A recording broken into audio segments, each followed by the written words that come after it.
Hello everyone, welcome back to my channel. Today we are going to start very important subject of BCom that is entrepreneurship development. तो आज हम start करने जा रहे हैं unit 1 का फर्स्ट टॉपिक जो कि बेस क्रिएट करता है पूरे सब्जेक्ट के लिए। तो सबसे हमारा पहला टॉपिक है definition and concept of entrepreneurship.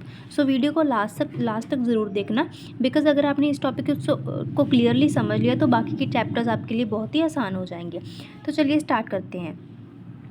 तो सबसे पहले हम पढ़ेंगे कि एंटरप्रेन्योरशिप होता क्या है, meaning of entrepreneurship. Entrepreneurship is a process of creating something new idea, new business, new product और new service. It involves converting innovative ideas into reality. Entrepreneurship includes taking risk because the outcome, profit or loss, is uncertain. The main goal of entrepreneur is to create value, solve customer problems and earn profit.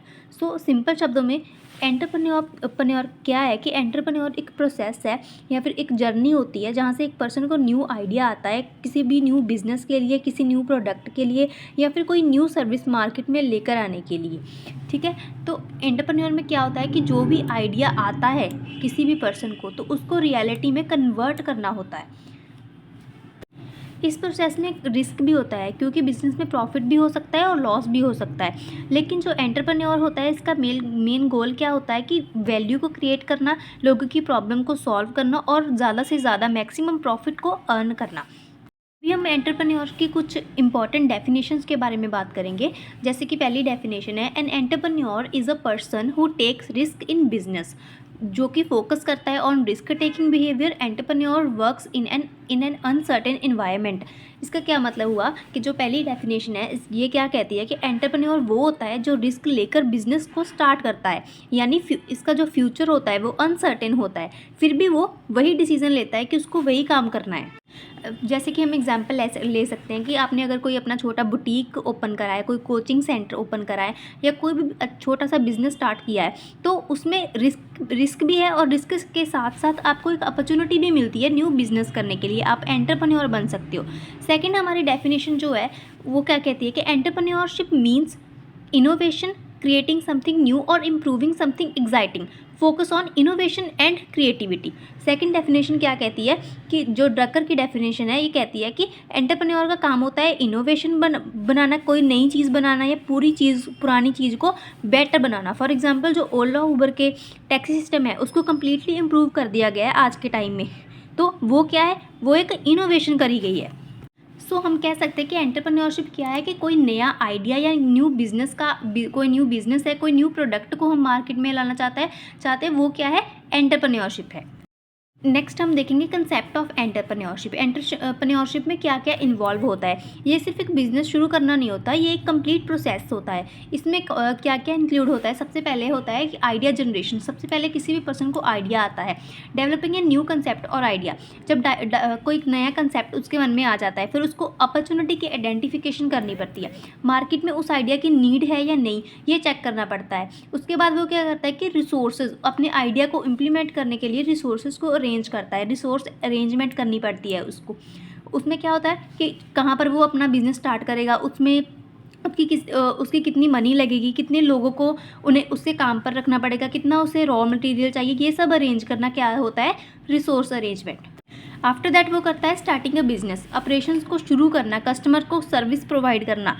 उसके बाद क्या करता है कि इसमें risk भी होता है, फेसिंग अनसर्टेनिटी एंड चैलेंजेस। वो काफ़ी सारी अनसर्टेनिटीज़ को फेस करता है और काफ़ी सारे उसको चैलेंजेस भी आते हैं। कई बार उसको लॉस का डर भी हो सकता है, पर एंटरप्रेन्योर फिर भी एक्शन लेता है क्योंकि उसको बिजनेस करना होता है। लास्ट हमारा पॉइंट है कि इसमें क्या होता है, प्रॉफिट अर्न किया जाता है।